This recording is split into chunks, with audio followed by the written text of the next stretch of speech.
podcast, and today we got a very, very special guest. One I think you're going to like to enjoy to hear this conversation, as always. And so please, if you're not sitting down, just take a seat, take a listen, and open your minds. Open your minds, because that's very important that you open your minds on this podcast, because we're not one-dimensional people. So without further ado, we got Rafael LaVerde here today from the Dollar Vigilante. Very special guest, and glad to have him on. How you doing today? Thank you very much. I'm doing great. Thank you for having me. Yes, the Dollar Vigilante and the Crypto Vigilante. The Crypto Vigilante is the entity that Mr. X and I are founding members with Jeff Berwick and Ed Bugos. So that is kind of like our baby, and we are a crypto-specific newsletter that specializes in operational security, technical analysis, and fundamental analysis. So thank you so much for having me. Appreciate Absolutely. Yeah, absolutely, man. It's exciting to have you on. Maybe one of these days we'll have to get Jeff on with you as well again. Yeah, I mean, by all means, ask him. Jeff has been taking kind of a more of a spiritual sabbatical this past like 2 years, and so he's been kind of like been very limited on where he goes and what podcasts he's part of. He just spends a lot of time. I think the dude just honestly, I think Jeff is like he's moving to like how they say us libertarians are like the warrior monk, the peaceful monk. Yeah. He's really incorporating that monk aspect to him. So much so that when I see him in person, sometimes it's almost like I'm meeting a brand new person. It's really interesting because he's so into meditation and really getting ready for Armageddon that he's kind of just about his family and focusing on a lot of spiritual growth. So um that's kind of like one of the things that like got me. Obviously Jeff is a huge inspiration. He's the dude, man. He inspired me big time, and it was watching him and kind of like his bravery of getting out there and speaking truth that really kind of motivated me to get out of the my anonymity, out of my privacy, and start kind of helping him out because I didn't see no one else really doing that. And and I was blessed to I tend to be a dolphin, a social dolphin. I always gather people. I'm always the guy you see at conferences. I've always been that guy since I was a kid. I was always a kid in the neighborhood that would bring all the kids together and do things. That's always been kind of like a quality of my personality that has allowed me to really like bring value to the table always. And so um in crypto in the early days, I found myself being this going to these like crazy conferences, dude, like underground conferences, like in Russia, for example. Like there were when Bitcoin outlawed, when Russia outlawed Bitcoin, I'd find myself in these crazy fucking underground conferences, like in Moscow or Berlin, with some fucking gangsters from all over the world. And I'm here, this Colombian guy, like, what's up? Nice to meet you, with like this libertarian rhetoric. And it's like, what the fuck? Like, what are you? The mix between Escobar and Rothbard? What's going on here? And so a lot of my friends throughout the years became um come from the crypto world, and I developed these intimate relationships, like really close, like brotherly bonds with these guys. And and and it is a brotherly bond where we're brothers, man. We love each other, and we go at each other when we have to as well, uh in peaceful and loving admonishments. I get it, they get it. And so I surrounded myself with these people that are anonymous, that they're private people, very private people, these warrior monks, right? And and I found myself being well, I'm a natural extrovert amongst them, and I saw how they started opening up to me. And before I know it, dude, I was like, I had a network. This was in 20 it was in 2013 when it dawned on me. Cody Wilson pulls me aside and he's like, Raf, you pretty much are doing the work of a venture capitalist. I'm like, what are you talking about? What is that? I didn't know what it was. And I'm like, well, you're helping us growth hack. You're helping us, like you're creating spaces for us to come together to talk. You're doing shit that we don't have time to. And I'm like, I'm happy I compliment you. And that has just kind of like spiraled into a web of trust that became the Crypto Vigilante. A lot of these heavy hitters are my business partners and analysts under the names of like Mr. A, Mr. W, Mr. Z, Mr. Y, Mr. P, Mr. X. And these are guys that outside of these pseudonyms that they gave themselves when becoming part of the Crypto Vigilante, they were big names in crypto with under other names. One of these guys actually kind of blew me away because when I met him, he was telling me things that only someone that would have been at the table or very near the table of the creation of Monero would have known these things. For example, Mr. A and W are amongst the crew of guys that were the first to chart Bitcoin in the Bitcoin talk forums in 2010. And so this is like it was really easy sell for me, man, because I already had a really good relationship with Jeff. I was teaching investors throughout the world about Bitcoin and crypto. And I would go talk to them about these technologies and help them source capital for different syndicates, just like bring people together, throw parties, bring people together to teach each other about the technology and to help each other source capital for different things. But Jeff was always the guy I would hit up and like, Jeff, check this out. This is happening, because I knew I could trust Jeff. I knew Jeff was that unique guy. Although there are many others like him, he's very outspoken and he's got a network himself. So he sees a lot, because a lot of ANCAPs out there that are investors kind of keep to themselves and they may have their close group of friends, but Jeff is someone that puts himself out there. So I was like, Jeff, what do you think of this technology? What do you think of this, of that? And he would always be my go-to guy. So if I saw something real fucking awesome, pick up the phone, send the pitch deck to Jeff, check out this new technology that just came out. And so before I knew it, it became like, before I knew it, dude, and Jeff pulled me aside. He's like, dude, I want to do I want to do the Bitcoin Vigilante is what he called it. And this was around like 2014. And I'm like, all right, let's go for it. But it wasn't really till I went off to do other things. I was part of funding a bunch of different startups, including the biggest exchange in the world at the time, which was called BTC Global out of Uruguay. So I was just developing new technologies like second layers. One of them was called open transactions, which is fucking awesome. It's actually kind of a project that people should know more about, open transactions, based on the work of Ian Grigg, secure and open transactions. Fucking amazing technology. Opentransactions.org if you want to look at the wiki. Incredible technology. Absolutely. That anybody can grab and like literally make. Open Bazaar was based on this technology, actually. So Open Bazaar is based on open transactions. So if you guys are interested in like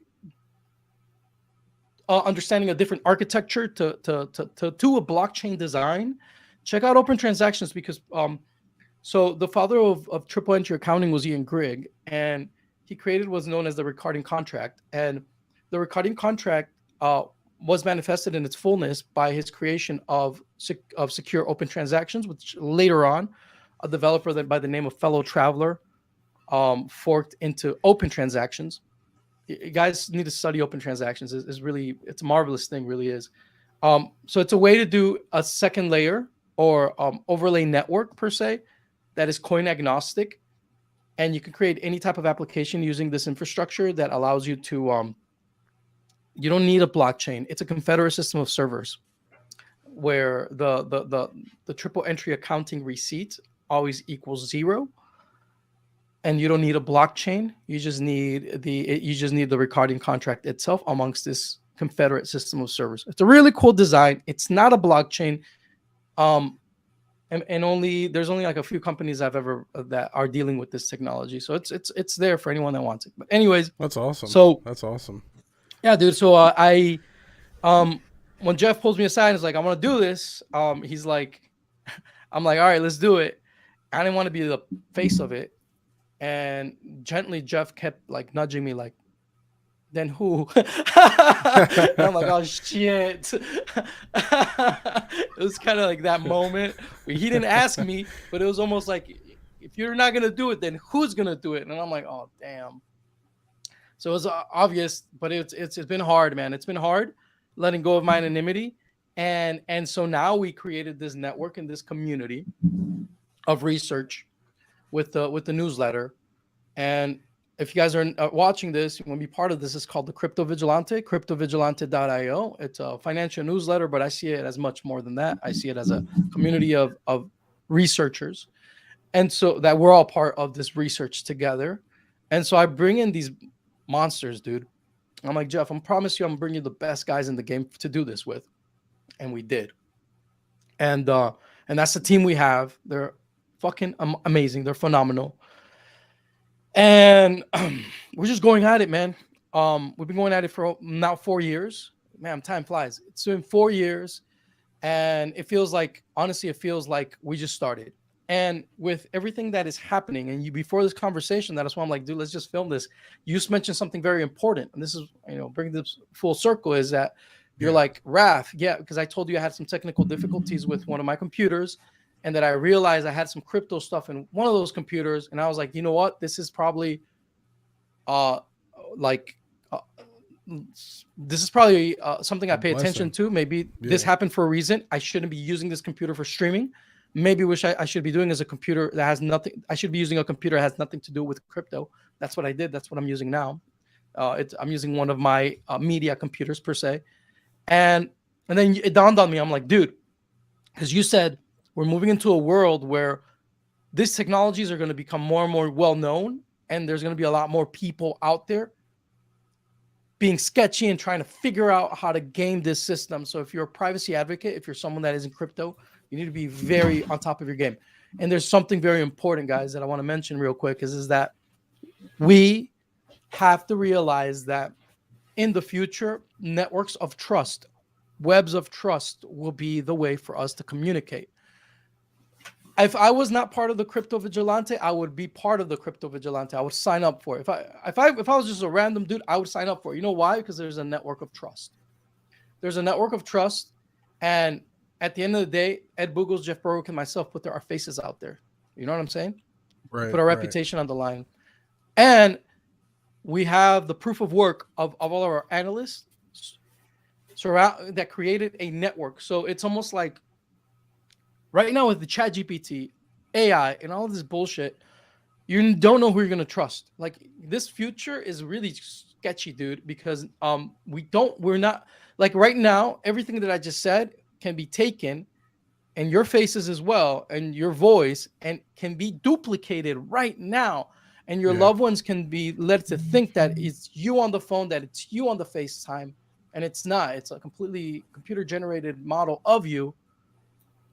Yep. You know, that's confusing people, that can Sybil attack people. So and there is no going back. The Crypto Vigilante, I think, is going to be like, we are analysts, and our movement is one where we focus on on how to invest our energy and our time as best as possible as investors through our research.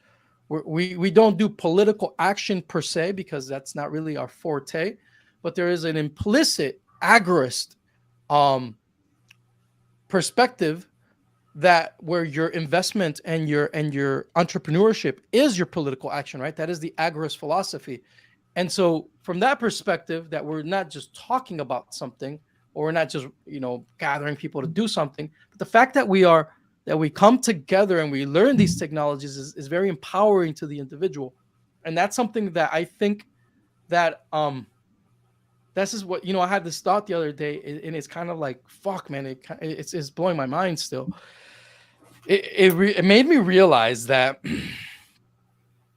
guys like you, guys like me, that have put ourselves out there before this ChatGPT wave, are people that people should trust, because anyone a year from now, once this AI shit just gets more wild. I mean, dude, it's already wild. I can't keep up with it. I can't It's keep just up the with it. tip. It's fucking crazy, dude. Um, it's so wild. Like I don't know. Like a year from now, there's no way to know who to trust on the internet. Yeah. There's just no Well, like you people. You said, will be looking at the people that were established before this AI, and you'd be looking for them, and you're gonna be wanting to be part of these private groups to get in with these people because right. I can generate a random Jeff Berwick a year from now with a personality like Jeff Berwick, and make people think it's an actual dude, and it was just an avatar that I created. Does that make sense? Oh yeah, no, Like 100%. There's going to be like a we're lot of moving into fakes a out very there. crazy world, man. Oh Yeah, yeah, 100%. Well, that's the thing. Like, as always, right? When for new technologies and everything, you always have your pros and your cons, right? Like, there's always going to be a lot of really great things that come of technologies, and there's always going to be a lot of really bad things that come of technologies, and it's just the way it is, right?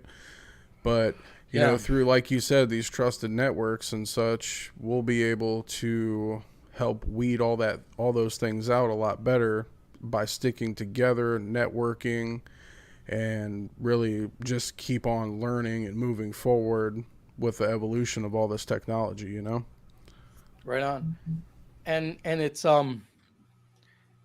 yeah, it's wild, especially when it comes to anonymity. Let me give you Yeah. this example. Let's say a year from now, someone comes up with another privacy coin, and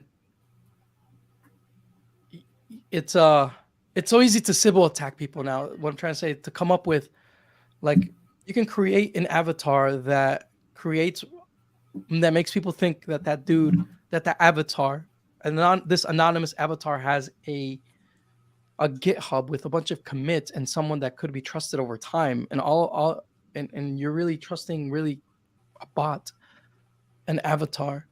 So up to this point, like the people that you've rolled with in crypto, look around you, because this is really the team you can trust. Like this is the Yeah. team. Like this is the team, guys. Look around. We are the team.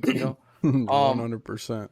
this is the team, dude. Because like I can't expect to trust a team in the future. I can't, because I can be easily Sybil attack by fake accounts, by so much manipulation with these technologies.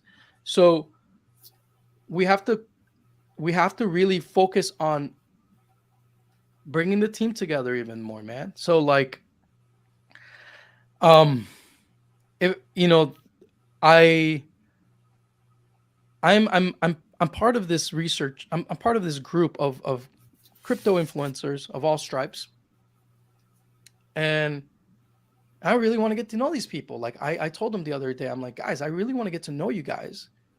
Um, and like three of them hit me up back, and they're like, yeah, Raph, let's sit down, let's do interviews for our channels, and let's really get to know each other. Like, and but the truth is that this group has like 178 people in it, and I'm like, I want to get to know all of them, because this is the Yeah. team. This is the Right. team right now. In the future, I don't know who I'm gonna be able to trust. So when you guys asked, hey, do you want to come on the show? I was like, right away, I was like, yeah, dude, like, of course, I want to get to know you guys, especially if you guys are privacy enthusiasts and pirates yourselves. I'm like, shoot, let's go, Absolutely. right away. 100%. Yeah. Absolutely. And that's the thing too. It's it is going to be really hard to trust people in the future with all these technologies moving forward. And it definitely, what I've learned, and I'm sure Jeff can attest to the same, networking has been a very powerful tool in this space. And actually, it's definitely made us grow, even as people, in so many different ways in this space, which is really awesome because you meet people from all walks of life through cryptocurrency. It's not just targeted to just a few different kinds of people. I mean, you meet people from all over the world, and it's pretty amazing the relationships that we've formed over the last few years. It's been pretty awesome. It really has. And then there's always a couple bad apples, right? I mean, that's just the way it works. But weed them out as they go. No big deal. But we Right keep on. moving forward. Keep networking, and that's what the name of the game for us. Like I'm an analyst myself. Um, I've been doing it for like 4 years now, but I really dove into some things that a lot of people I don't even think even have a clue of. Or I know 100% if they do know about it, they don't really talk about it when it comes to analysis and things like that on charts and such. But it took hours. It took hours and hours and hours and hours. A lot of people. I actually teach technical analysis too, and the most common thing is a lot of people just don't want to put that work in. They don't want to put in all those hours on the charts and stuff like that to really dive deep and really Right on. dissect things as closely as they should, or and so yeah, I'm with you guys 100%. It's definitely gonna be very interesting moving forward, and it's gonna be awesome. I'm thoroughly excited for this next market cycle for sure. Yeah, and the position of where the space is right now is a very interesting one um because of the same issue that we just talked about. The networks, these crypto networks are people. They really are. The technology doesn't mean anything if there's not people invested in these technologies. And in reality, they're invested in each other. That's really where the heart of these investments are. When you buy Pirate Chain, you're investing into everyone else in Pirate Chain. You're looking out after them, and they're looking out after you. Same with every other network. So for any network that comes out in the future, with this fucking crazy technology that we now have, how can you trust that network? Can you trust that network? There's always going to be that implicit like um that voice in the back of my mind that is going to be like, okay, well, how it's going to beg for us to do like peer review way more. Whereas right now it's kind of like we have established networks of people that we know, and it's something that um I think we're going to see a lot more convergence into these networks that already exist. So I don't necessarily see us having like brand new crypto networks coming out of the woodwork. I mean, it could happen, but I see a lot more of metamorphoses and mutations of already existing networks that move in new directions, right? So let's say Yeah. there's a big discovery in zero knowledge. Well, who's the most adequate um, network of investors to appreciate that technology once it comes out? You know, it's probably going to be like the pirate chain people, right? To Oh move in yeah. that direction and to incorporate that. So it's yeah, dude, it's a big deal, man. The fact that it was a big fear of mine, and it still is, dude. That we can't have general artificial intelligence take over before hyper cryptodization or hyper Bitcoinization, whatever you want to call it, or hyper piratization, as someone wrote. Um, because it's AI is the establishment of a hierarchical order based on computer power. What does that mean? AI is nothing more than the corporate setup of power held by those with most computer power, and for them to be at the cusp of that power, of that pyramid, in perpetuity forever. And that's why you see a lot of these like proof of stake people like Vitalik or Balaji, or people from that are in Silicon Valley. They really do care about their longevity, their immortality, because they are part of systems and business arrangements where they've already positioned themselves at the top. And the only thing getting in the way of them being at the top of power is their own mortality. That's why they talk about artificial wombs. That's why they talk about um, That's why they talk about all this crazy shit, um, they talk about blood boys. Have you heard of blood boys in Silicon Valley, that they hire little boys to take their Yeah. blood so that they live longer? Like Yep. this is their worldview, because they're scared of their own mortality. Whereas when you look at the proof of work world of a Bitcoiner, or someone that comes from a proof of work blockchain world, we don't think like that, because when you are part of a network, let's say as a miner, you're only as good as you were in the past 10 minutes. After those past 10 minutes are over, you can compete and also win the reward then, and also and be at the top of the game then. But just because you're a good miner now, it's not like you're cemented in a position of power forever. You're more like an athlete in the proof of work world, where you may have good seasons, but then you get to your peak as an athlete, and then you retire, and you're okay with that. So even if I could live forever in Bitcoin land, I can't assure the setup of Bitcoin is not one that gives one group or one entity the capacity of having power forever. That's the proof of stake model. That's Ethereum. That's why Silicon Valley likes Ethereum so much, because Ethereum, with the proof of stake model, once you have the majority stake, you run that world, you run that universe. No one can take that away from you. So it's like Warren Buffett owning Coca-Cola shares. It doesn't matter what happens, or who amongst the workers in Coca-Cola bring more value to the company or make the company more profitable.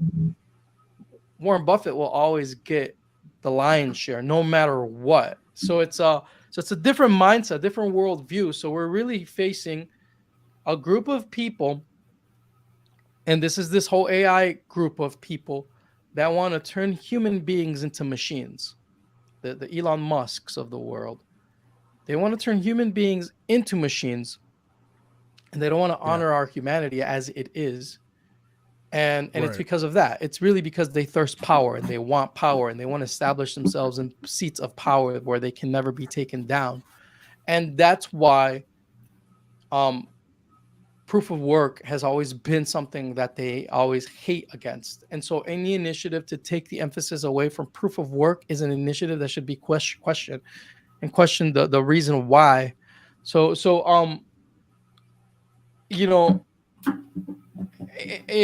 I'm not saying it's right, wrong, or indifferent. Obviously, my biases are pretty clear. I am not one that wants to surround. I don't want to surround myself with people that want power. I don't. I don't care for that. That doesn't exist in my mind, of having power over other people. Like, I don't want that. So anything associated with that worldview, I don't care for. Do I love my life? Do I want to live as long as possible and as healthy as possible with as great quality? Of course I do. Of course. But for them to say that I am, that I'm personally going to try to play God and change the world and change myself and change other people to stay in some position of power, that to me is bullshit. Because in Bitcoin, 100%. in Bitcoin land, no company in Bitcoin land, no company in proof of work land, let's call it proof of work land, will ever outcompete the best of proof of work blockchains. No company will ever live longer, is what I'm trying to say. Outlive. It'll never outlive any proof of work blockchain. So the proof of work blockchain in itself was always a competitive meritocracy that never ends. So it's pure capitalism, dude. And that's something that we need to emphasize a lot. It's pure capitalism, whereas the proof of stake model that the VC cartel likes so much it's much more, it's socialist. It really is. Yeah. So, for our listeners, what did the transaction, or not transaction, sorry, like the transition from you being into just normal cryptos and stuff, and then to being more into privacy and realizing that anonymity and all that's going to be so important in the future? When did that happen? I told you about my conversation with Cody Wilson. I was helping them out. It was Cody Wilson, It was a group of developers. Cody, Amir Taki, Vitalik was part of that crew actually. What was the other guys? I can't name them all right now. I don't think, but there's a whole group of them. They were squatting in Barcelona in abandoned buildings and working out of there. And they started an implementation within Bitcoin at the time that was trying to make Bitcoin more private. At the time, they thought that having one decoy was good enough for anonymity, or two decoys they're really thinking about, like in the coin join. That's how like kind of dumb we all were about privacy at the time. And then we realized, like, nah, dude, this is not going to be it. So in 2014, when CryptoNote came out, and a lot of guys like Mr. X, a lot of our subscribers said, you know what, like, we like privacy, and Monero seems like a better option. It was a no-brainer for everyone that was privacy conscientious in Bitcoin to move to Monero. It made complete sense. So I was part of that transition. By then, around that time, is when I met who you guys know as Mr. X, my business partner. And he was a big influence in me because I was so caught up in what was happening with the Bitcoin civil wars. I was very much involved in one side of the civil wars of Bitcoin, the big blocker size, that the whole privacy aspect was something that was peripheral to me, whereas Mr. X at the time was completely focused on privacy, and he was already in Monero 100%.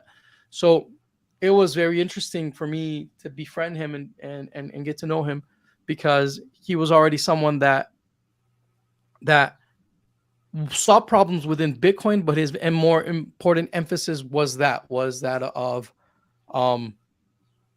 like, we need privacy now. It's like there's this whole urgency about crypto, right? About like crypto anarchists, right? There's a sense of urgency. Like, we need to get this shit done now. So for him, it was, we need privacy now. And I completely agree with him. We need privacy now. But my emphasis was more, and still is on like, dude, we need to outcompete Google, Amazon, and Google now. Because these motherfuckers are about to come in with their AIs and gonna fuck everything up, and we're gonna be enslaved under their grid. So it's like, he's like, we need to hide, and I'm like, we need to fight back. So it's like, literally that 100%. tension. And that's literally, that's literally what formed the Crypto Vigilante, is that dynamic of like we emphasize privacy a whole lot more at the Crypto Vigilante than anything else, because it is the last resource. It is that thing that will save your ass. You know, 100%. it is that which is what we have as the number one defense against the mark of the beast. Unless you want to like go live with the Amish, like I am, like near them. Actually, I'm like really near a lot of Amish people right now. You want to live near them, and you want to just, you know, move in with them. You know, if that's what you want to do, that's cool too. But if you want to use technology and live in this world, then yeah, dude, you're gonna have to use technology the right way. Well, that's just it too. Like, a lot of people are still sleeping on the privacy side of things because, I mean, geez, look what's happening in real time right now. Like, all these, you know, current events, which honestly, I'll be quite honest, I really don't keep up with a lot of them, because, you know, obviously we know a lot of these events that they like to put out here, and anything we see on TV is always fear-based and always division-based. So, like, for me, you know, we have to be aware of these things, sure, right? But we shouldn't be afraid. We should just take action in the proper steps to protect ourselves from these things, right? And like you said, come up with new technologies and alternatives to these other current technologies that are looking to take our privacy away. And we just got to stay on top of that and really, really take it seriously, because a lot of people, they're like, oh yeah, but I have nothing to hide. It's like, it's not even the fact that you have anything to hide. What the real fact of the matter is, you know, what happens whenever, let's just say they try to tell you that, oh, you can only buy X amount of this every month, and if you reach your limit, well, I guess you're screwed, right? Like, it's simple, forward-thinking things just like that if people just stopped and thought about, we would be in a lot different of a space right now. And not only that, but a lot of these people that do realize, there's a lot of people, there's two types of people. There's people that do realize what's going on right now, and then there's other people that they may realize what's going on, but they're like, I'm just going to put my head back in the sand because this is just too much, and it's going to make my whole lifestyle uncomfortable, and I do not want to disrupt my comfortable lifestyle, right? Yeah, So that's the sad part, man, is that like um we have to get to a point where this is something that is not notional, that's something very real. I'll give you an example. I can talk to you about death and your death. And even when you think about your own death, you see it as something that is, people die. Okay, so it's a concept. yeah, It's easy to abstract yourself from that, from death. Oh, it's, people die. Okay, yes, one day I'll die. Cool. And that's what you think about. It's notional, it's out there. But when you have a real apprehension of death, is one where you have a visceral encounter with it. When you sit in front of the doctor and he tells you, hey man, you have 3 months to live, then now death is not an abstract concept where you're just hiding behind the many saying, I'm just one of many that dies and we all die.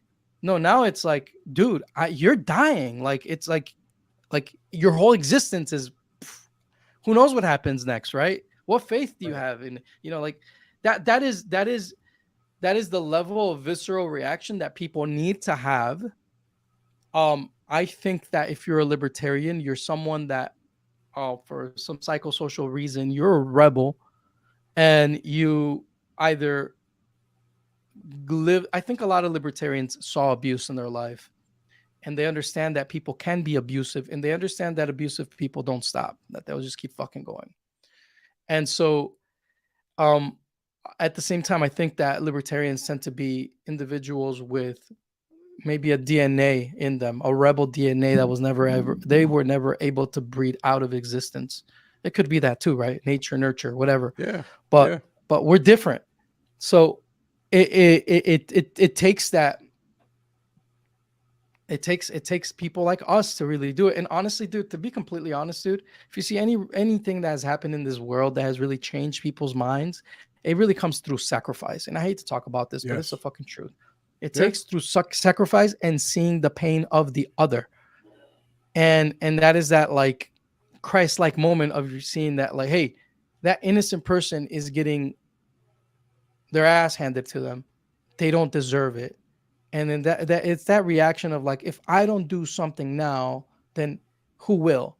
And it takes that's the moment in life, in history, where you see, let's say, your neighbor go out and fight for your rights and get shot in front of your face by some tyrannical force, that you have to check yourself as a man and say, holy shit, it's real. Now I need to grab my gun and do that. Otherwise, what happened to his family is going to happen to me.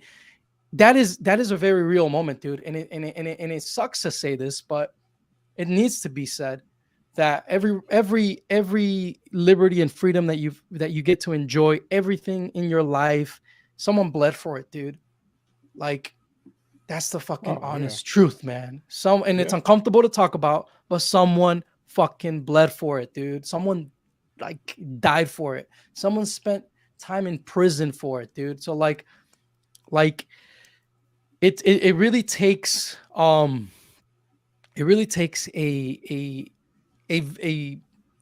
encounter with reality that will change someone's mind. This is the unfortunate part of what we're seeing, is that these assholes know exactly how to manipulate people. So people are addicted to social media. People are not living in reality, and people are going to be manipulated a whole lot more with this AI shit, man. They're going to they're going to make them to real zombies. And and when they wake up, it will be too late. Honestly, when they wake up and they realize what's happened, because most people are like this, dude. Most people are like this all the time. Yeah. When they wake up, if they wake up, they're going to find themselves in a prison, like straight up prison. They're going to walk outside and they're going to try to wake other people up. and they're gonna realize that these are all zombified prisoners in this prison of a 15-minute city, for example, and they're not going to be able to have any support because people are doping themselves. They're getting high out of the hypnosis that they're under. So the only way to really you know That's why it's important to prepare now, though. You know, yeah prepare and now have these conversations. right? And Dude, honestly, dude, I get your in privacy, my everything. so I'll give you an Like, example, dude. In my local area, and what I've noticed when I talk to other libertarians, is people are like, "Well, who's my community? Who's my community, dude? Like, go to fucking church, bro. Go to church because, believe it or not, conservatives are waking up, big time. Like conservatives are waking up, and you go to some churches, and conservatives are now thinking and talking like libertarians were talking 5 years ago. If you go to a church, if you go to a traditional church, if you go to a church that's conservative, you're more likely find yourself surrounded by men that are concealed carrying at all times. Like it's if you go to a wishy-washy church where it's all like hippie and like like appeasing the woke culture, you're not gonna find that. If you find a bunch of people with pink hair and blue hair, you're not gonna find that at that church. I'm talking about if you go to a conservative church of whatever denomination, you're gonna find men that are gathering with each other. So I would say one of the best places to form community is there at this point in time.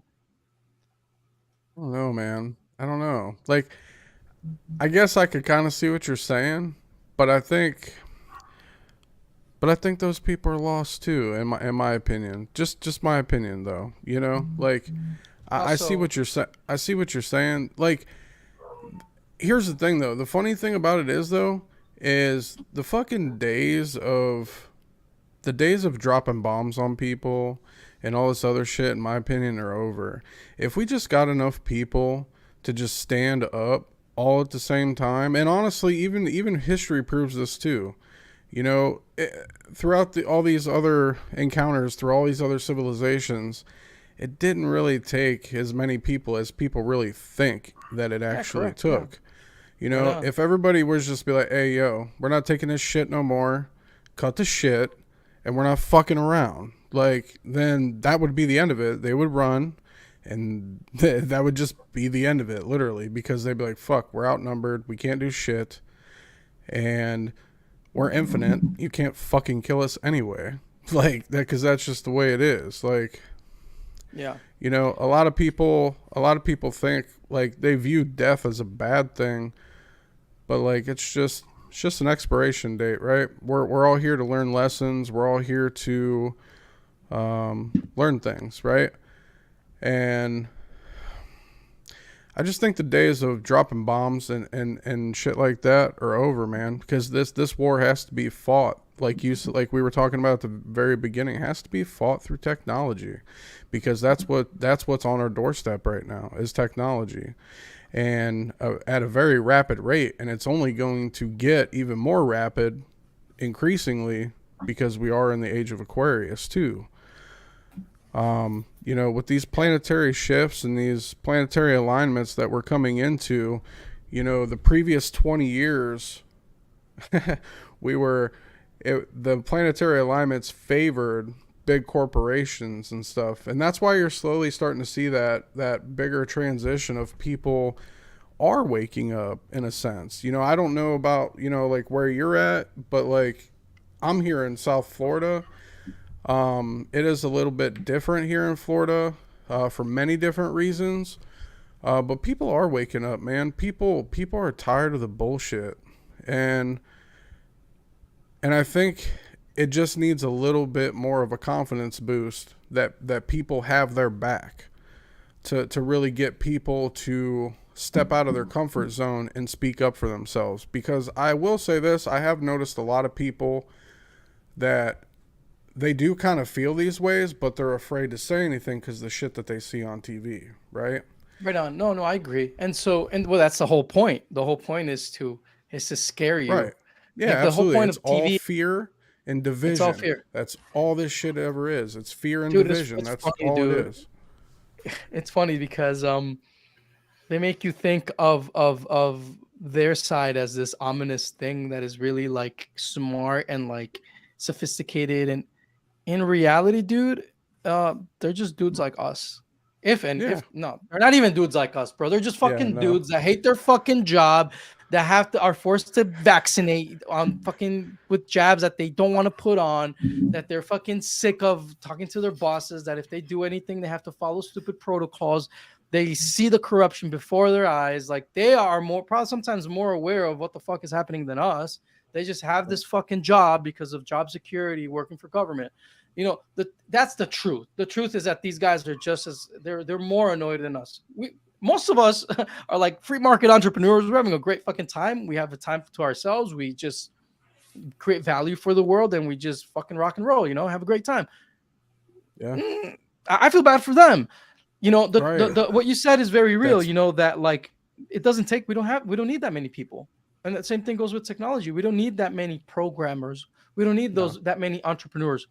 Honestly, No. all we need is just like we need one thing that goes viral. And that's the beauty of what we're seeing happening with NFTs. People think NFTs are these stupid pictures that you just put online. No, dude. You're tapping into the network effect of a cryptocurrency that is very powerful. Just think of like BTC with ordinals or Daro, right?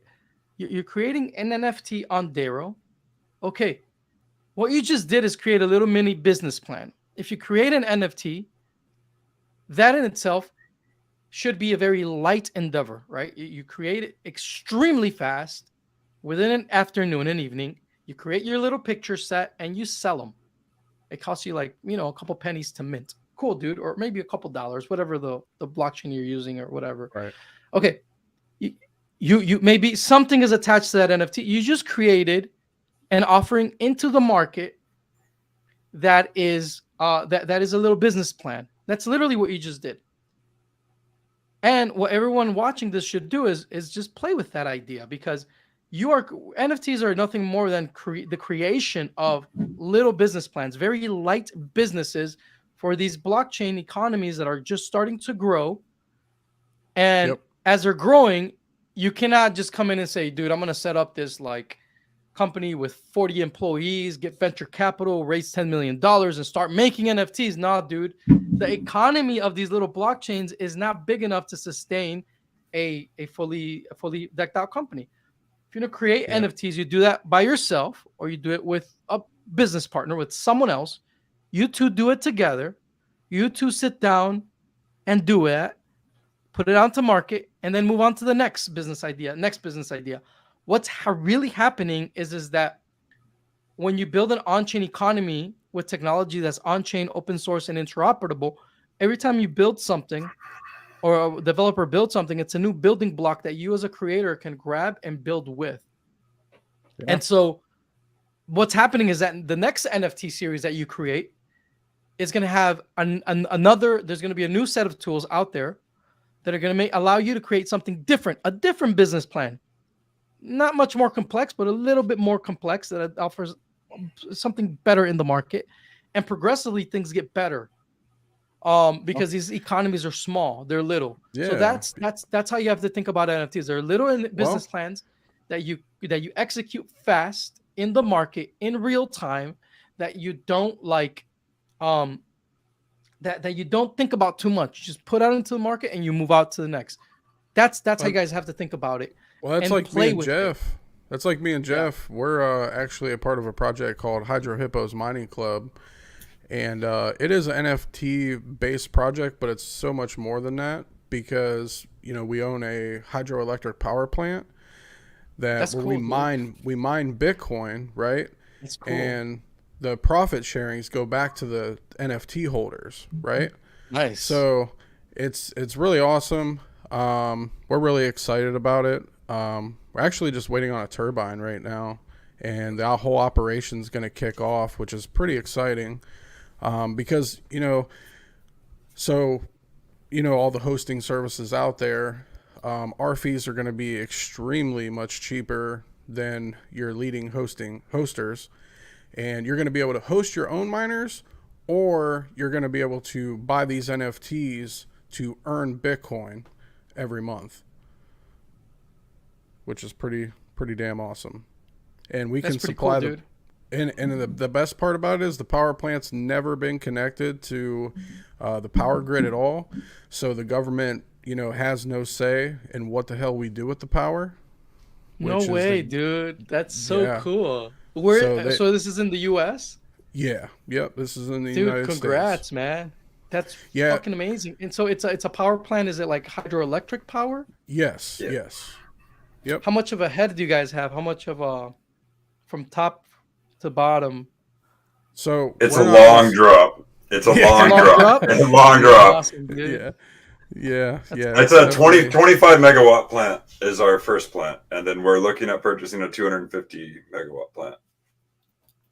Dude, we Yep. should talk about this later on. 'Cause that's something that geeks me out. Like, I like hydroelectricity a lot. I know that's a lot of people don't, but because of Bitcoin mining, I got into hydroelectricity, and I've been playing around with different things. I want to learn from you guys. This is amazing, dude. Here's the coolest shit ever, right? So all the miners are actually submersed in a proprietary blend liquid, so that way they run cooler, and Nice. we can push them even harder to get more out of the miners as well. And the Nice, people, dude. like I said, we're connected to this project, and we're involved in it and everything. But there's a group of other guys that actually wrote this new code for the miners that actually make these miners run exponentially more hash power through these miners, which is pretty awesome. We got some chip. We have to find a chip manufacturer that is going to be able to keep up with all this stuff. So that's really the next thing on the books. But first is first, we got to get this turbine, and once we can get the turbine, which they told us like 6 months, so we're just patiently waiting, because this is a customized turbine or whatnot, and we're just waiting. So once we get that, we can officially kick this whole entire operation off, which is going to be pretty exciting. And so this is in private property where you guys Yes. have this operation. Dude, Yep. that's so cool. So, man, that's so cool. You guys have private property with a giant drop. That is Yep. that has been, dude, I've been looking for something like this for like years, man. I mean, not actively, but always like scoping Right. here and there. Because Yeah. like to me, hydroelectricity is where it's at. Like it's so good. It's just cheap. Yeah. It's, congratulations, guys. That's really cool. That's Thanks, really, man. really Thanks. cool. Yeah, we're definitely trying to push forward, but things are definitely definitely going to be moving in the right direction over the next 6 months. And after the plans are to really once we get this thing kicked off, is to fully expand, even possibly even out in different countries, and maybe use some thermo technologies as well. Who knows? The sky's the limit, really. So Yeah, mining is not going anywhere. And not at all. And no, it's not. And so there is yeah, I'd love to talk to you guys more about this, because I as you guys know, I've always been involved in mining in one way or another. Actually, the mining entity that I have right now pays off based on NFTs. Oh, Similar, okay. the same thing as yours. Yeah. Nice. Yeah. Is it Cardano? No. It's our own. We have our okay. own little thing. Yeah, Nice. it's only like 4 dudes, and we're just, yeah. I mean, it's not a giant operation. It's okay. But it's good. We had a lot of our miners disappeared after the whole Ukraine thing because they were in Russia. Yeah. It was ridiculous, but yeah, yeah, the Ukraine war affected me. How about that? But yeah, congrats, guys. Is there anything else you guys want to talk about? Because I know you guys are big privacy advocates. Well, really, I just want to. I know you're a big Monero fan, right? But can you kind of, from your point of view, and listen, we're not trying to discourage anybody one way or the other, right? Everybody has to make their own choices. But in your opinion, I don't know, go over the safest and most private networks that you feel are the best out there when it comes to cryptocurrency. Yeah. Monero, Pirate Chain, and Darrow. Yeah, for sure. And so yeah, Monero is the most trustworthy one because it has the most it's the oldest with the most peer-reviewed process of and the biggest network of contributors, and so yes, it's a network that that is like our number one privacy coin pick for sure. We also like things that are new. And so Pirate Chain and Darrow are pretty awesome. As you know, Darrow allows you to do smart contracts on chain using homomorphic encryption. So it allows you to do things that you can only do on Darrow. It is the only proof of work blockchain that is private by default that allows that it's also a smart contract platform. So Darrow is definitely something that is going to be huge. It's going to explode. Darrow still has not gone through like a sincere like discovery phase in terms of its like what's the phrase that we use? Sorry, I forgot. But Darrow is still has not. There you go. It hasn't gone through its exploratory phase, and once it's known by the greater community of crypto. So I would say that Darrow is still very undervalued, and so yeah, I really like the Darrow blockchain, and Pirate Chain is the most private of them all. So the anonymity set of Darrow right now is around like 600. Last time I checked, it was like 567 or something like that.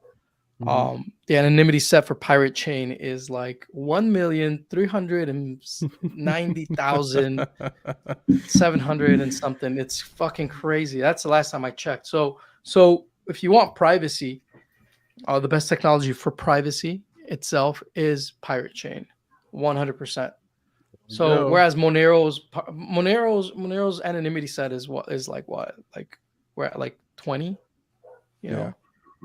16, 20, if you want to add more factors in, if you do churning, you get more, it compounds, sure, man. But I like things that are fast. I like things that are private by default and ready to go. I don't want to wait 20 minutes. Like that's something that right now is pissing me off about Monero. I don't want to wait 20 minutes, man. I want to just use it now, That's the whole point of having cash. If you're in a pinch, you go.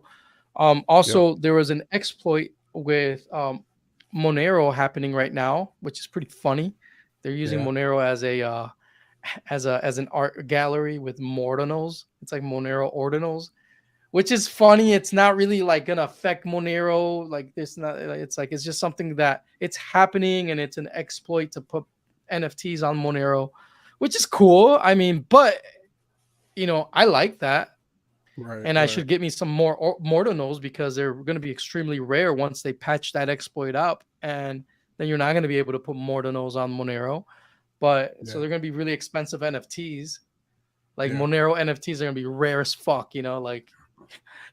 so if you're into NFTs, this is your opportunity to mint some on Monero or buy some, because sooner or later they're going to patch it up, because Mordinals does compromise Monero privacy because it's a distinctive bit within Monero that shouldn't exist, right? That's what a Mordinal is, right? It's something that has a distinguishing property that is not fungible. It's a picture of a monkey that's holding a blue ball. Like how descriptive can it be? So it lessens the anonymity of Monero, and they are going to close it up. They are going to close that door. They're going to patch it up soon. So it's not something that I'm worried about. It's just something that I think is funny, and I think that if you are an art collector, this is something you should probably take advantage of. I think these Mordinals are going to be very valuable in the future. And I mean, they could be, they could not be, but I think Monero's here to stay, and it's an awesome network, because like I've said in the past, guys, when you invest in a network, you're not investing just in the technology, you're investing in the network of investors that are part of that technology, that use that technology. So everyone's greatest investment is in each other. We're all investing in each other. Okay. Right. So when there's animosity amongst privacy coin communities, I find that to be really stupid, because you are we're fighting for the same thing. Not just that, but like in reality, you should at least, the smartest of people that I've spoken to in Monero, in Daro, in Pirate Chain, they see other networks as that are competitive in the privacy space as networks that are sandboxes for their own research and development. So I'm like, yeah, I'm happy that Pirate Chain exists. Like Lee Claggett told me from Monero, I like that Pirate Chain exists. He's he's a real good Monero developer. He's like, I like that that Pirate Chain exists, because I can see in real time the development of zero knowledge proofs. And if we want to incorporate that technology in the future, I already, it's like a sandbox that's live for me to like analyze and research. So, so that's something very valuable, man. And that's something that like a lot of people don't, that's something that a lot of people don't, I think it's just dumb people, bro. You know, dumb people come in and they think about their bag, and it's just their bag. But when you talk to the real dudes, like the real dudes that are running this shit, like these networks, the real programmers, the real contributors, they're not thinking like that.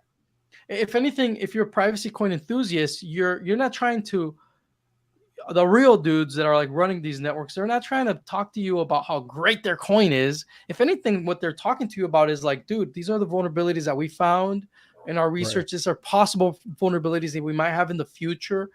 This is what we're doing to mitigate possible risks in these areas. Like, that's how they're thinking. They're thinking in terms of like, they're not ready to tell you what's great about Monero. They're ready to tell you about what's a possible vulnerability in Monero in the future and how we should prepare for that. So it's having that like serious attitude and that mature understanding of how the false ethos works. That is where Monero thrives, you know, and it is what leads the privacy coin space, because it is that mature understanding where it's not like I am better than you, but it's more like, no, dude, these are the real risks of using this technology. Like a privacy coin is only as private as it is right now. Like, who knows what tomorrow may bring, giving all this crazy technology with AI. And they might not be private tomorrow, but right now, they're private. Right now, Pirate Chain is better than Monero. Right now. Right now it is. It's for sure it is. But tomorrow, Monero can incorporate zero knowledge proofs as well in the form of ZK snarks, because they do have them in the form of bullet proofs.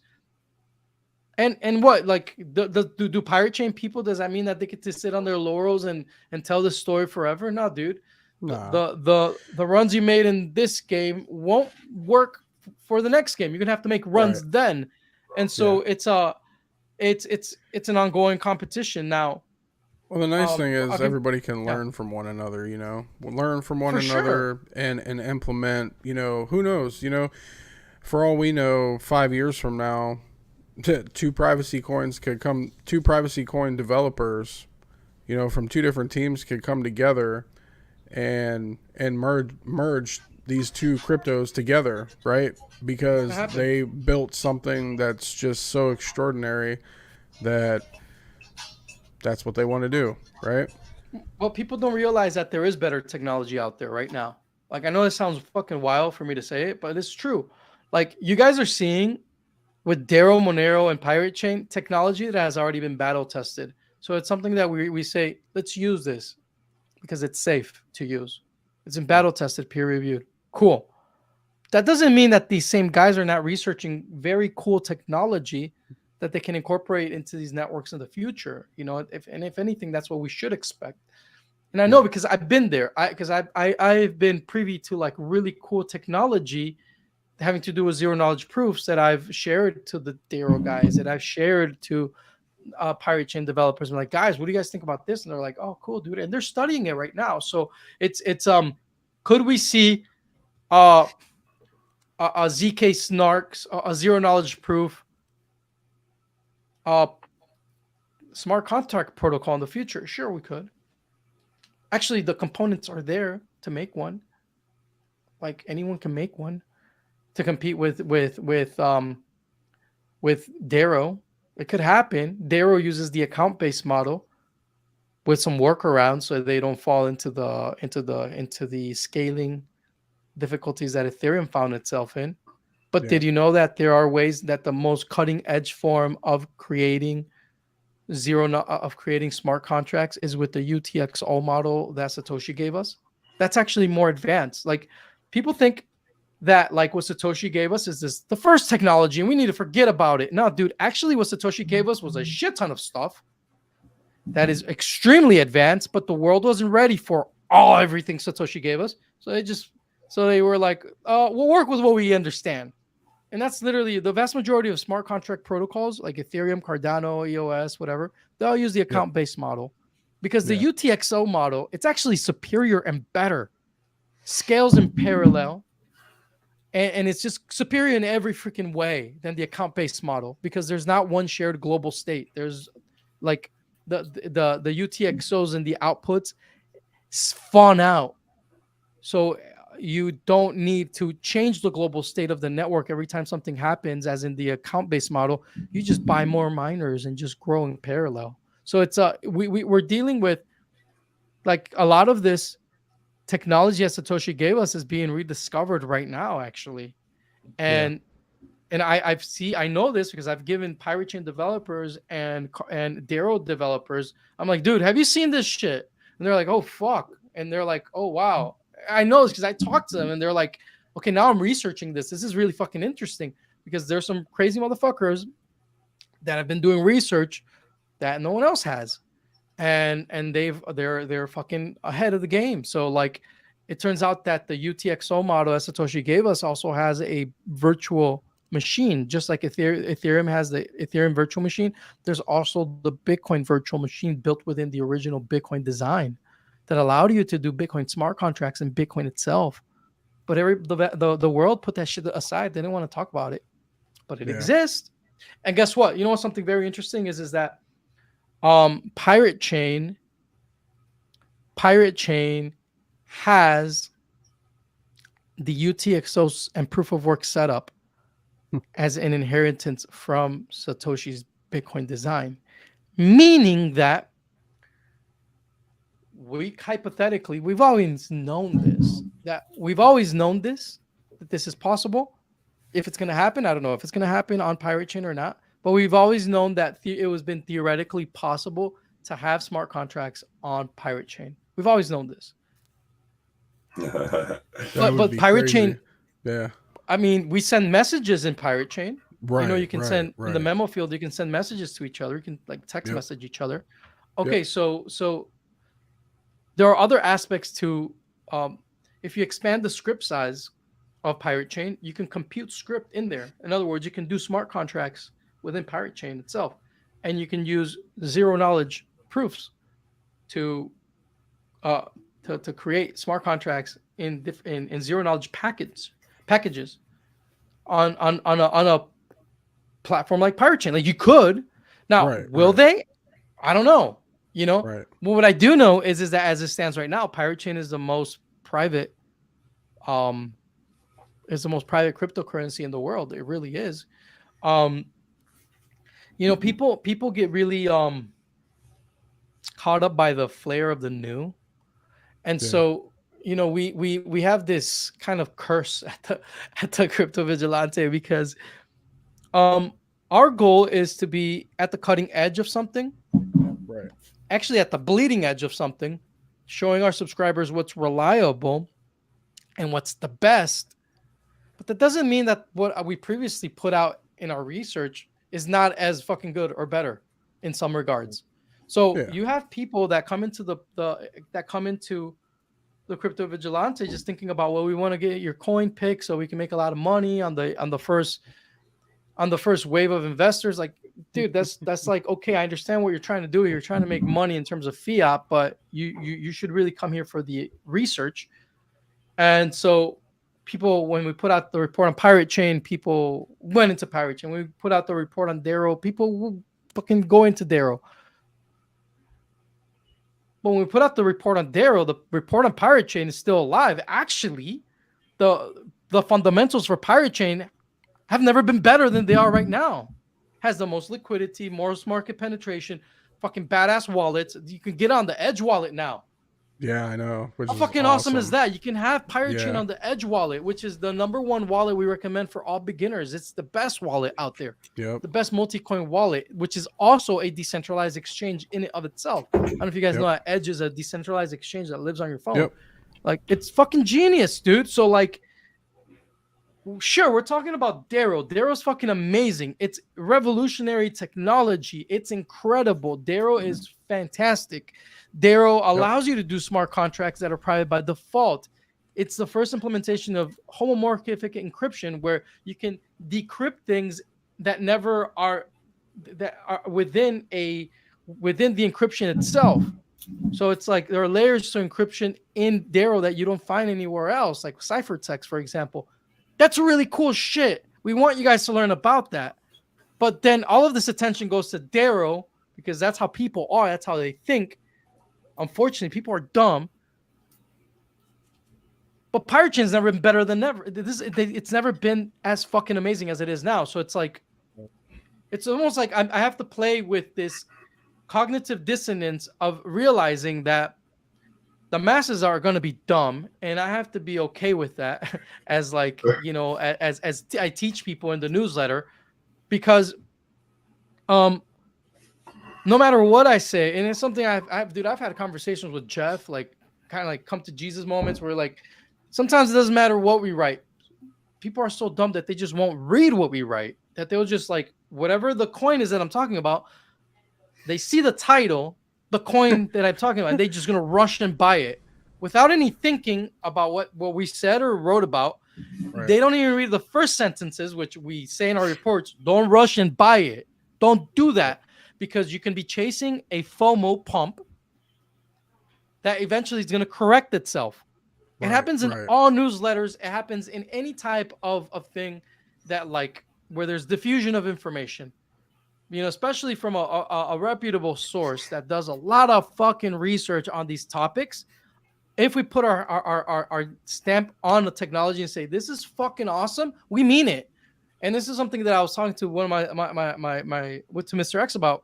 We were talking about how other newsletters, they're like 5 coins to 1 million. And like every 3 months they have 5 coins to 1 million. And it's like, what the fuck, bro? Like, do we ever want to be that? And the answer is like, no, we never want to be them, because we always want to be really picky about our picks. You see the difference? Yeah. You notice in those newsletters, they usually have to retract and shit. Like we have to be really picky about our picks, dude. And everything, you know? Really gotta have your fundamentals. And dude, even if we're picky about our picks can fuck up, like we saw with XEQ. Like that dude rugged everyone. You know, the main developer of XEQ, he just fucking left the project. How fucked up is that? Yep. You know, or we had the other example was Aeon, which was one of our earliest of picks, which they used to call the little brother of Monero. That became a ghost chain. The same thing happened. The developers just abandoned the project. So like there's a lot of responsibility when you call out a pick. You know, so it's we do our fucking research. We really do, man. And we've it's just, it is what it is, man. So you can't just, when we put out a pick, you can't FOMO. No, you have to research it, you have to read it, digest it, and you should probably be doing this if you really want to follow what I would say would be smart to do is when we put out a pick, we know that all the dumb people will FOMO into that research that just came out, but maybe you should be looking back at our other picks and see which one is more fundamentally sound. So what I would, if I was a subscriber, the way I would be, I'll be thinking like, okay, a new pick is coming out. How's Pirate Chain doing? because now all the attention moved away from Pirate Chain because research came out on something new and shiny. So all the dumb people are gonna run there. But lo and behold, Pirate Chain's better than ever. Right. And it's cheaper than ever. Right.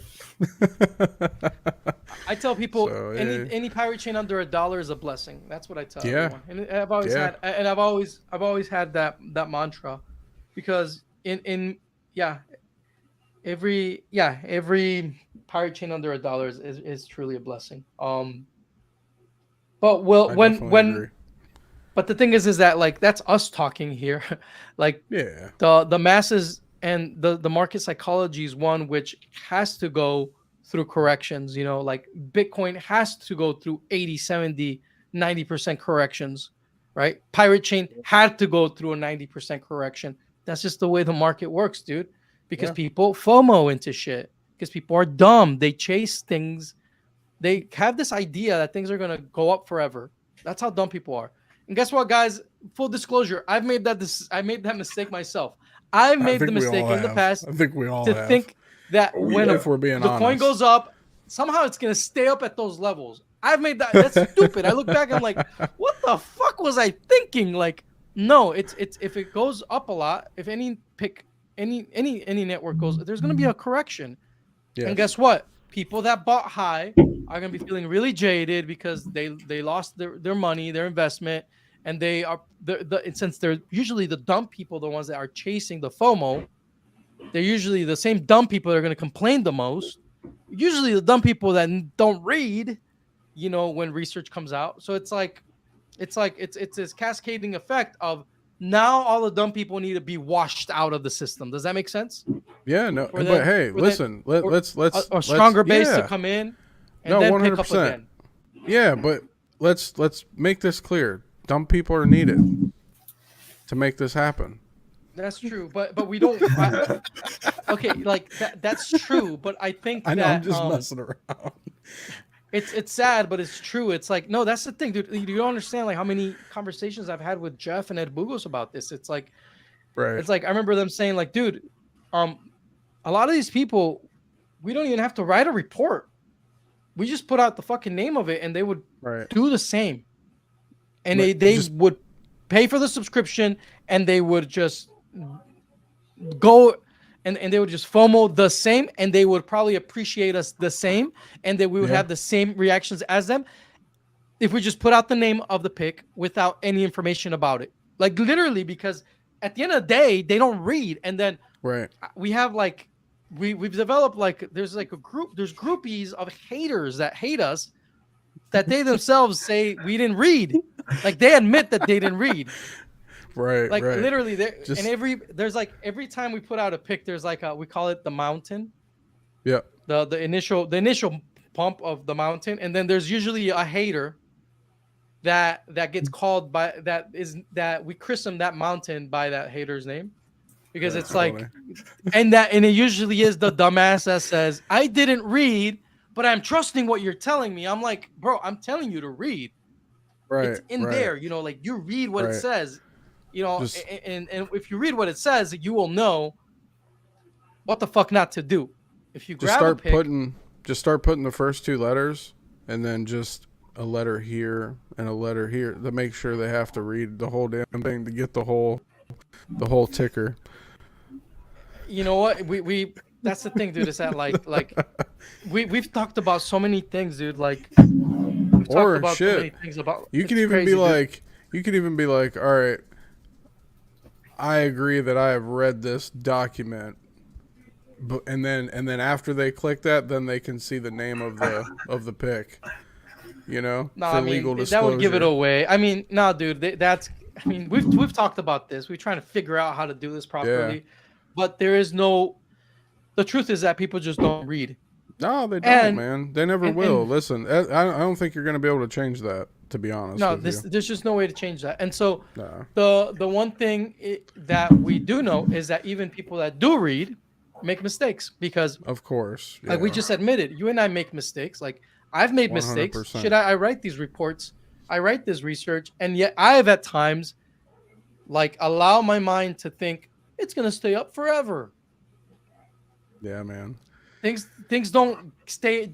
Things are that are truly valuable don't stay down forever. Yeah, no, 100%. And Well, things don't just rise forever. Just the market has to go through a cycle.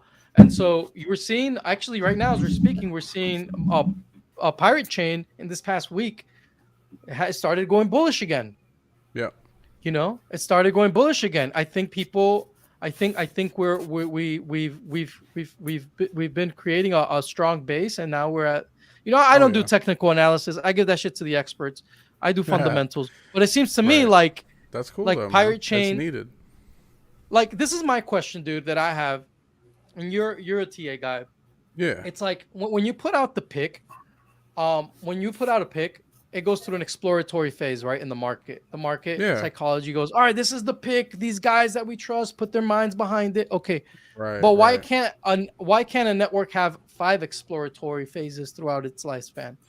Shit, Bitcoin has one every cycle.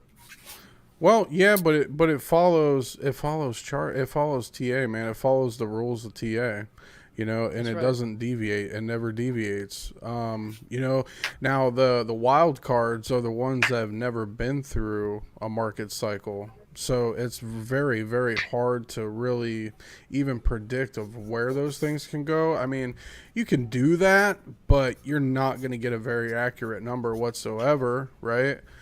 So for example, Darrow right now, Darrow is like a wild card because it's never been. It's like it just came out.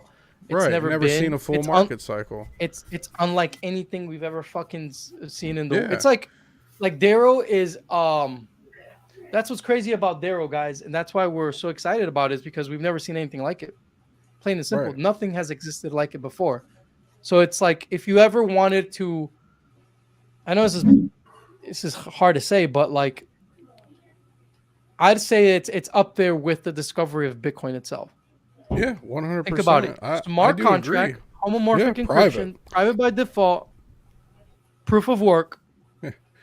Right. And a lot of people, here's the thing. A lot of people have to understand and wrap their minds around that. Let's just say, we love privacy and we love this technology, right? But who loves this privacy and everything else just as much as we do? Well, the people that are trying to currently run the show, right? So they're going to be using these technologies just as much, and they're going to be, so, and they're going to tell you they're not, but they're fucking lying to you, 1,000%. They're going to try to tell you that they're not, and they're going to tell you, well, you don't need to use that because it's not right. But behind the fucking door, they're unloading the fucking bank account and backing the truck up to load the fuck up, because that's what's really going on. That's true. And that's very true. Yeah, I mean, I agree with you. And that's the double-edged sword of everything, right? Yeah. So, and that's why, like, I think that, like, for me, doing the Crypto Vigilante is almost like a moral imperative for me to be doing this. I don't need to be doing this, dude. Like, I don't need to be doing this. I could be doing so many other things. Same thing with any of the analysts. You ask them, dude. It's like literally we're here because like we want libertarians, dude. People that understand, that get it, that understand what the fuck. We want them to be profitable. We want them to be people that are first to market in understanding and using these technologies, because we don't want the wrong people to. So I'm really, like, for example, right now I'm delighted to be hanging out with you guys. I'm fucking stoked to be seeing you wearing a pirate chain flag on your head. Why? Because I'm like, cool dude, cool libertarian dude that's a Bitcoin miner. He is more likely going to be like super fucking rich in the future. Like, awesome. His family's going to be fucking guaranteed wealthy as fuck. And they're going to be completely private. And his network, look, he's out there. He's talking to people. Fuck yeah. I want to empower him. Make sure that, he's up to speed on all developments. And it's just, that's the joy of my heart, because I'm like, good people will have power in the future. Like, good people, absolutely. People that are not seeking power, like we talked about these types, already. People 100%. That want to live and let live, and that's really like meeting you and talking to you. to you guys, that's really why I do this, because I want to see more guys like you. You're like, Yeah. fuck yeah, like doing it, Right. That's awesome. Yeah, Dude. 100%. And that's the thing. That what you just touched on is people always talk about the doom and gloom, man, of all this shit that's going on now. But on the other side of everything that's going on right now, what you just said is exactly going to happen. Power is going to change hands, and it's going to go into the right hands, and we're gonna overcome these motherfuckers. That's just the way it works, man. That's just the way it works. Yeah. Every empire that has ever ruled this fucking planet has crumbled. Period. Yeah, for sure, dude. No, dude, I salute you guys. Thank you for doing this show and getting your name out there and being public about it, dude. Because and I want to also extend an invitation to everyone out there watching this. If you guys want to start a show, if you guys feel called to do it, just fucking do it. Just do Yeah. it and hit me up and say, Raf, be on my show, because I will be on your show and my audience will become your audience. I want that. Your show and the links to your show will be on our show and everything that we do, and the emails that we send out regarding this show for the blogs and everything, because I want you guys to grow. I can't, like, dude, man, like, we can't just like that's the beautiful thing about these economies, is that they move us to cooperate with each other. The humanity in the free market is amazing, dude. Humanity in the free market is fucking phenomenal. And it's such a lie that they tell us and they indoctrinate us with, that we need to fear each other, that we need permissions, that we need licenses to act in the market. It's so stupid. 100%, man. 100%. People are fucking awesome, dude, and we just need to empower them, dude. So I'm just really happy that you guys are doing this show. I'm really happy you guys are let me know when you guys want me to come back on, dude. Like, I'm down. Yeah, for sure. Yeah, dude. I mean, hopefully maybe in the even future one you can day. get Jeff. Oh yeah, 100%. Maybe if you're up for it, one of these times, maybe we'll just do a live. We'll all do a live together or something, a live stream. Yeah, I'm down to do that. That sounds really good. Yeah, I'm up for that for sure. Yeah, dude. What compelled you guys to do this? So really just being in the market, gaining the experience and seeing people get ran over in the market, man. Seeing people just get plowed, like rug pulled, everything else. And we have a lot of connections, and we still continue to network and make those, more connections and such. And, the thing behind BullishAF is it's not what people think, bullish. Oh, the market's bullish right now. That's not what it is. We're not on that FOMO shit. We're, for us, it's about believing in yourself above all, right? And being bullish on yourself first. So that's right. And that's something I love, because libertarians, we really need to start thinking higher of ourselves. Like, if you're watching this right now, you really need to start thinking higher of yourself. And I know this may sound corny, blasé, whatever. Dude, like, Jeff talks about this a lot, but you need to take care of your own mind. Like, and how do you do that? Dude, put down the fucking phone. The phone already got you hooked. Put down the computer. Pick up a book, man. Pick up a book that will, like, challenge you, that will actually make you a better person. I know it sounds weird to say, but dude, like, really, self-help is fucking awesome. Like, it is. Listening to people like Tony Robbins, and like getting yourself a coach, and like fucking working out, challenging yourself, pushing yourself to fucking limits. That's we can do so much, and we don't need that many people, like you've said. We need right people. The right people. If you're watching this up to this point, then you really should think higher of yourself, because you have hate to say it, buddy, but you have a lot of responsibility on your shoulders. You really do. But you have to have fun, and you have to, like, really take care of yourself, so that you can be at your full potential, not just in life, or if you want to do something business oriented, entrepreneurial, or some sort of activism, but also in your personal life, because you could take all the information I give you, and you can have the best fucking, like, you can have the best subscriptions to the best newsletters, the best information out there. But if your mind is not right when that moment comes that you have to buy, it's the best time to buy something, to sell something, your mind is not, your psychology is not going to be ready, and you're gonna mess up. You're gonna mess up, and you're gonna be like, shit, I should have been there. We've all been in a better too. place.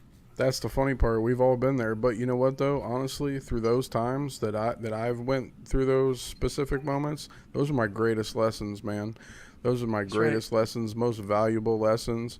A lot of people would count those as losses, but honestly, man, I count them as wins because I learned a hell of a lot. And if I wouldn't have made those losses, man, I wouldn't have gained as much knowledge and wisdom that I have in this market at all whatsoever. So I am actually, honestly, I totally look at them, man, as like the greatest thing that ever happened to me, really, you know?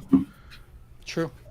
And if you didn't make that money because you weren't, honestly, that money was never yours. That's the way I see it too. Right. It was never yours. Yeah. You were not ready for that. Like God, life, the universe showed you what is possible if you maybe had more discipline, if you had more organizational skills.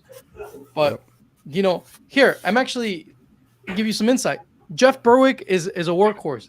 I've never seen someone so fucking disciplined in my life. Like Jeff Berwick, people think that this dude is on it, bro. He's on it and he's disciplined. That's why he capitalizes on shit that other people don't. Even when I'm with the analyst and he's asking questions, the dude is on it, dude. Like I feel like I have to check myself sometimes. I'm like, fuck, man. Like this guy's so much like further ahead because he's like, you can just. It's like I feel like sometimes I'm like a basketball player and it's like Kobe Bryant or fucking Jordan just like in the same court as me. I'm like, fuck, man. It's like, and I have the same capacity as him. It's just that he puts in the time, you know. But yeah, Jeff is Jeff. Dude, did you see how Jeff made money off Luna? No, I didn't. I don't think I did. No. So when everybody was panicking and Luna was crashing, he was buying Lunas at like nano pennies. Yeah. And then it bounced and he made a shit ton of money. But that's because he's got the experience and the discipline, bro. Because I was in the same chat as him. I didn't have the experience to know what he knew that was going to happen in a market like that, in a distressed market like that. Yeah. And I wasn't, and I needed that experience. And now I know I need to be disciplined so that when I see Jeff moving like that, I need to move too, you know, because shit, man, it's like, it's just crazy how a lot of it comes down to self-care, man, you know, it does, taking care of yourself. And one thing beautiful that you said is that you take responsibility for your actions. And something that you will notice from all Crypto Vigilante haters, people, or just haters in general, dude. I can speak about my haters because obviously there are haters, but our haters never take responsibility for their own actions, dude. They blame everybody but themselves. And like people that don't read our research and they just FOMO into fucking coins and then they lose money. It's like some dude called it an atomic swap. I was atomic swapped away from like I put 2 Bitcoin in, I got 1 Bitcoin out. I'm like, you're a fucking moron. Like, and then he admitted he didn't even fucking read what we wrote. But like that's the thing. People that don't take responsibility for themselves and that blame other people, they'll never grow. And that's the truth. They will never grow. And I want those people away from me because they're just troublemakers, man, that don't bring any value to any equation. They're just troublemakers. And so like, but it's ridiculous, man. But yeah, man, don't the only way to make money, the only way to make profit, to be completely honest, is to be disciplined, guys. Yeah. You know, it's to be disciplined, and it's to be and it starts with what you just said. It starts with saying, I am the only entity responsible for everything that happens to me. And everything, I mean everything. I am responsible for everything. Yep. And it's only till you take responsibility even for the bad things that other people do to you, that's when you start growing as a person. 100%. That's really when you start growing as a person. You won't grow as a person if you blame other people for anything. You have to always take responsibility for everything. Like even for me, dude, I've had money stolen from me in my face. People steal money. There's thieves out there. People stole money from me recently. I take full responsibility.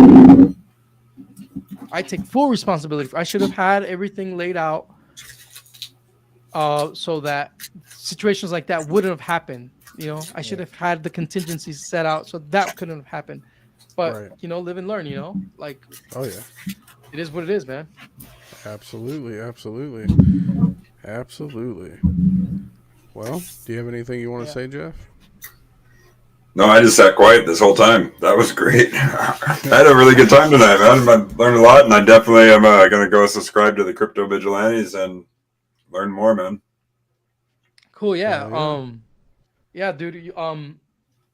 Yeah, you guys are into TA. You guys are gonna really enjoy Mr. A and W. Yeah, man. They're monsters, dude. They're I would monsters. actually, if they wouldn't mind, maybe one time coming on, that'd be cool, man. I'd like to get into some TA. I could set that up. Yeah, some TA calls. That'd be awesome.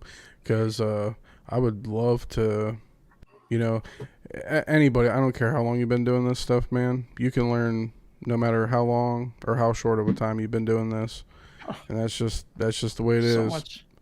So much to learn, dude. Like when it comes to TA itself, I'm pretty much a baby still. That's okay.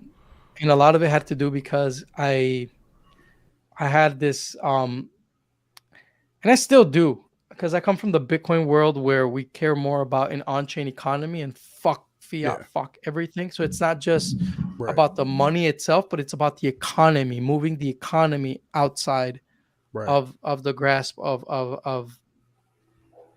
fiat, of the state, of coercion. And so I always saw exchanges as like these horrible things that I didn't want anything to do with them. Yeah. To this day, I've never used exchanges. And that sounds crazy. That's cool. That's cool though, man. That's cool. I don't use that. I don't care for them. I don't want to ever deal with them. You know, like I know it sounds crazy, but I'm a P2P type of guy to this day, man.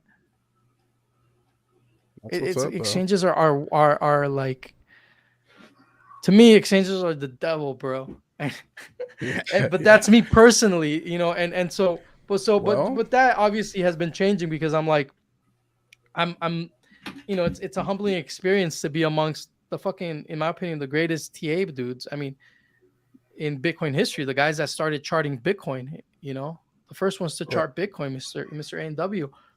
So it's like when you are sitting next to greatness and they're like the best at their craft, you can't help but to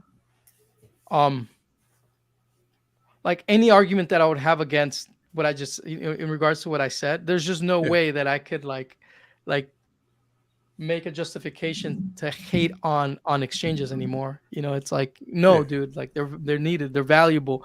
And it's, yes, it was because in the early days of Bitcoin, we wanted to get shit done now. We wanted to get done. We needed hyper Bitcoinization to happen now. And we still do. We still have that attitude, but we exchanges came in and we were like, okay, we accept them as bridges, but they're only temporary. It doesn't seem like these exchanges are going to be temporary. I think they're here forever. But so it's like learning how to live with them. In my mind, it's been kind of a challenge. Like, okay, they're here to stay. All right. Well, the cool thing how do we deal with it? The cool thing is, man, I think DEXs are gonna take over in the future, to be quite honest, because there's even some DEXs out there right now that you know, a project that I'm actually in, like not involved with, but invested in personally, is DFYN, and that decentralized exchange is pretty cool, man, because they're the first decentralized exchange to be able to set limit orders and sell orders. Which wow, that's pretty cool. They're making decentralized exchanges just like exchanges, but still decentralized, which is amazing. That's badass. What protocol does it run on? Is it Ethereum? Yeah, it's Ethereum based token. I don't know if you're familiar with Router Protocol. But Router Protocol is the team. I don't think I am. Router Protocol is actually the team that developed DFYN. Okay. pretty look into it, man. Do some research. It's pretty amazing, and so are the gains, sure. like on the charts too. I guarantee you, Mister A, Mr. W would probably appreciate that. Probably pretty hefty. I'm gonna introduce you to them, and it'll be cool for you guys to chit chat. Yeah, 100%, man. 100%. That would be awesome. Right on, brother. What? I have to get going because I actually have to talk to Mr. A right now. Okay, perfect. wants- Yeah, he wants actually, to- I do too. He's eager to talk about Darrow, so we'll see what's Okay. up. Perfect. He loves Darrow. Like he's really geeking out about it, which is good to see because like you're talking about like Bitcoin OGs that are telling you like, dude, I've never been so excited about a project since Bitcoin. I'm like, damn. He said That he said tells I've you never been something. he said I've never been more excited about a project since discovering Bitcoin and since discovering Monero. Wow. And Yeah, that's a big arguably, statement. yeah, and arguably possibly more because this is a completely different dragon. It's a dragon that allows you to create assets on chain and and to create an economy on chain that's private by default. So yeah, dude, I think Darrow's gonna be a fucking beast. Yeah, A beast, for beast. sure. And there's already like, yeah, it's gonna be a beast of a project. Yeah, so I would like to see a decentralized exchange like the one you just mentioned on Darrow. That would be amazing. Yeah, that really would. That really That's would. private by default. Yeah. Ouch, man. That's game over right there, bro. Yeah, Drop the for mic. sure. Let's walk away. We don't need to do these interviews anymore. We can just go live off in some beach, in some forest, and That's just right, man. That's the game plan. That have is private definitely lives the game and plan. not be bothered anymore. Yeah, that's the game plan. So let's just do it. Let's just do it. Let's Absolutely. go for it. Well, brother, it was definitely a pleasure having you on the show. Definitely can't wait to have you back again. And yeah, man, it's been an awesome time. And so you want to close this out, Jeff, or you want me to close it out and then we'll talk after? Yeah, guys, just thanks for joining us. And again, thanks for coming out, Rafael. And it's always a pleasure co-hosting with you, Dustin. And remember, guys, stay bullish on yourself. That's right.